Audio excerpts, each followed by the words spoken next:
आज हमारे मुमरा शहर के अंदर एक ऐसे एनजीओ से मुलाकात हुई है जिनका एनजीओ का नाम है आसरा एनजीओ। वाकई ये लाखों लोगों को आसरा देंगे और इनके जो आसरा एनजीओ के चीफ हैं उनका नाम साइना ए आज़मी है। आइए मिलते हैं साइना आज़मी जी से और क्या कुछ संदेश देंगे पढ़ेगा इंडिया तो बढ़ेगा इंडिया एजुकेशन के मुद्दे पे।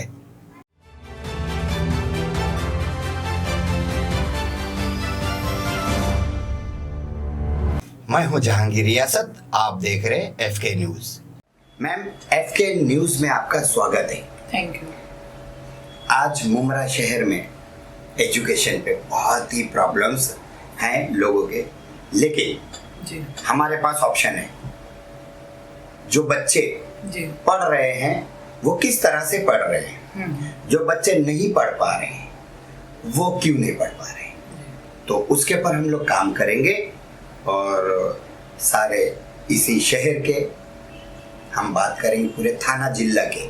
जी कोई भी व्यक्ति, कोई भी पेरेंट्स आपके पास आए तो हम लोग सब मिलकर, यह हमारी जिम्मेदारी है, उनको पढ़ाएंगे क्योंकि पढ़ेगा इंडिया तो बढ़ेगा इंडिया।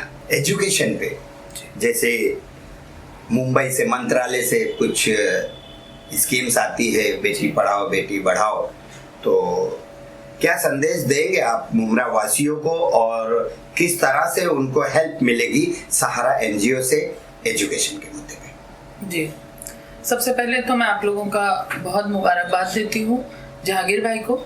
आप लोगों को बहुत बहुत मुबारक हो और बहुत शुक्रिया कि मुझ जैसे अदना इंसान को आपने इतनी अहमियत दी कि मैं इस टॉपिक पे बात कर सकूं। देखिए, एजुकेशन सबसे ज़्यादा ज़रूरी है जी। एक बार आप भूखे सोएंगे वो चलेगा, लेकिन आप अनपढ़ रहेंगे वो बिल्कुल भी नहीं चलेगा।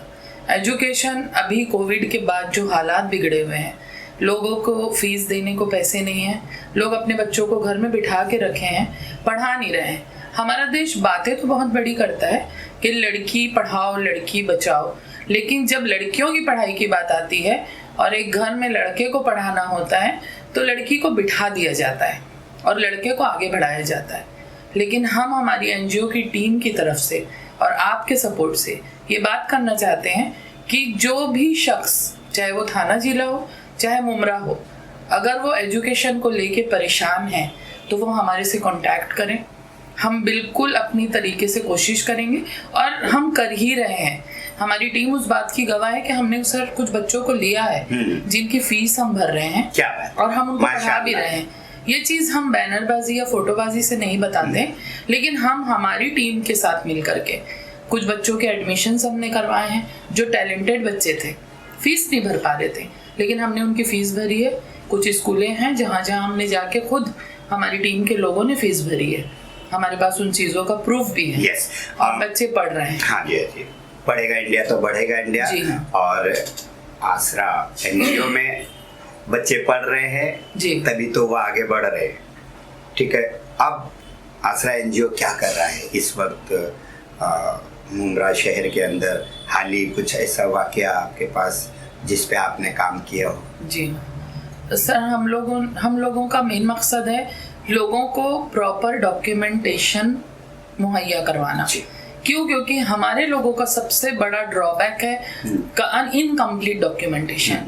क्योंकि जो भी गवर्नमेंट की स्कीम्स आती हैं और जब लोग उसका फायदा उठाने के लिए हमारे पास आते हैं तो उनके पास डॉक्यूमेंट कंप्लीट नहीं होते।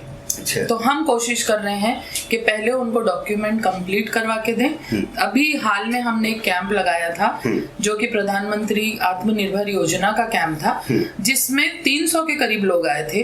200 को हमने फॉर्म भरवा के 10,000 रुपए का लोन अप्रूव करा के दिया, बट 100 इसलिए नहीं कर पाए, या तो उनका गवर्नमेंट बैंक में अकाउंट नहीं है, या उनके पास आधार कार्ड नहीं है, या उनके पास वोटर आईडी कार्ड नहीं है। तो हमने कोशिश की है कि हम स्टार्ट करें, एक एक कैंप करके उनके ये डॉक्यूमेंट को कंप्लीट करें। एनजीओ में मैंने सुना है कि कुछ फैमिली मैटर्स के भी मुद्दे आप लोग हल करते हैं जी। हाल ही में आपने कहा कि कुछ सिवली नगर का कुछ मैटर था और भी कुछ, क्या बताएंगे आप? सर देखिए, हर गली और हर घर की एक कहानी होती है। हमारे पास जो लोग आते हैं अपने मसले लेकर के, हम उनको सॉल्व करने की कोशिश करते हैं। हाल ही में एक मैटर हमारे पास आया था, एक बच्ची को झांसा दे के बाहर गांव से बुला लिया गया था कि तुम्हारे से निकाह किया जाएगा, तुमसे शादी की जाएगी। 6 साल से वो बच्ची उस आदमी के साथ रिलेशन में थी, किस डर दबाव में थी हमको नहीं पता, लेकिन जब हमारे पास वो केस आया तो हमने हमारी टीम की मदद से उन दोनों का कल के दिन ही निकाह करवाया। क्या बात, अल्हम्दुलिल्लाह। और उनके हराम रिश्ते को हमने हलाल करने की कोशिश की है। अल्लाह का एहसान है, और उसकी सारी फोटोग्राफ्स, सारे पेपर वर्क हमारे पास मौजूद है। अब और एनजीओ क्या करेगा आने वाला फ्यूचर में, उसका क्या प्लान, नेक्स्ट प्लान क्या है? अभी हाल ही में सैटरडे को हम लगा रहे हैं एक कैंप, जो कि फ्री आई चेकअप कैंप है, जहाँ पे हम कुछ जरूरतमंदों को फ्री में चश्मे भी डिस्ट्रीब्यूट करेंगे, रीडिंग ग्लासेस। और अगर वो कैंप में आने वाले लोगों के चश्मे हैं और वो नया चश्मा बनाना चाहते हैं तो बहुत डिस्काउंटेड रेट में हम उनको बनवा के देंगे। वाकई मुमरा शहर के अंदर ये सभी को सहारा देंगे, ऐसी हम आशा रखते हैं। बिल्कुल। और हमारी भी शुभकामनाएं आपके साथ। और अन्य सदस्य भी हमारे साथ मौजूद है, जिनका नाम मुदस्सिर जी है। आसरा एनजीओ को मैंने देखा है कि पहले भी ऐसी कितनी ज़रूरत थी लोगों की, और मैडम के पास लोग ने मतलब ज़रूरत लेकर आए। और मेरे सामने की बात है, बहुत सारी ऐसी बातें जो अपन नहीं बोल सकते, तो उसमें बहुत से लोगों की ज़रूरत भी, जैसे गरीब है, कुछ किसी को जॉब की ज़रूरत है, काम की ज़रूरत है, इन्होंने सिलाई मशीन देकर वो तरीके से उन्होंने अपना काम किया। और जैसे पढ़ाई से रिलेटेड, एजुकेशन से रिलेटेड अगर कोई काम है, अगर उनको फीस नहीं भर पा रहे बच्चे लोग को, वो हिसाब से भी उन्होंने काफ़ी मतलब हेल्प किया। लेकिन ये चीज़ इस पे न्यूज़ पे इनका बोलने का कोई मकसद नहीं था। वो क्या दिया रोजगार दिया ना, रोजगार दिया, अच्छा काम किया ना, तो फिर। और मेन बात बताना चाहूँगा, ये न्यूज़ पे बोलने का इनका कोई वो नहीं था। आप अचानक आए इसलिए मतलब उस हिसाब से उन्होंने, वरना इनका कोई मतलब न्यूज़पेपर या ये सब चीज़ें ना वो करने का मतलब, मैं बोल नहीं पा रहा हूँ, अल्फाज नहीं बोल पा रहा हूँ, लेकिन समझने की कोशिश करो।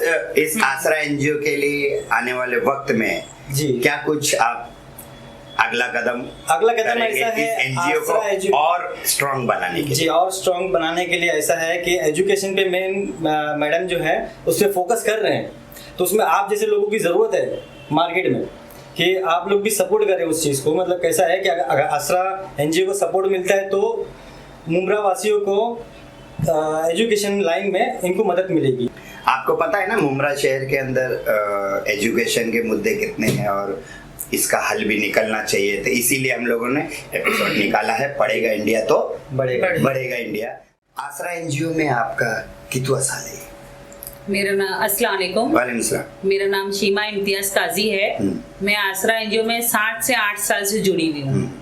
अल्हम्दुलिल्लाह बहुत खुश हूँ और बहुत अच्छा लग रहा है यहाँ काम करके। और इंशाल्लाह उम्मीद है अपनी ज़ात पर ऐसा लगता है मुझे कि हम लोग करते ही रहेंगे, लाइफ टाइम हम ये काम करेंगे। क्या बात, मतलब जुड़े हैं तो जुड़े ही रहेंगे, क्योंकि अभी तक तो सेटिस्फाइड है, क्योंकि किसी भी चीज को परखने के लिए 1.5 साल काफी होता है।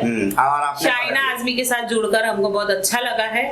इंशाल्लाह आगे भी हम लोग इनके साथ जुड़े रहेंगे, क्योंकि ये जो काम कर रहे हैं, इनके कई काम कई पब्लिक को तो, कई लोगों को तो मालूम भी नहीं है कि इन्होंने क्या क्या किया है। हाँ, क्या है? हाँ, जैसे राशन है, खैर बोलना नहीं चाहिए, अब उन्होंने छुपा के रखा है तो हमको भी शो नहीं करना चाहिए।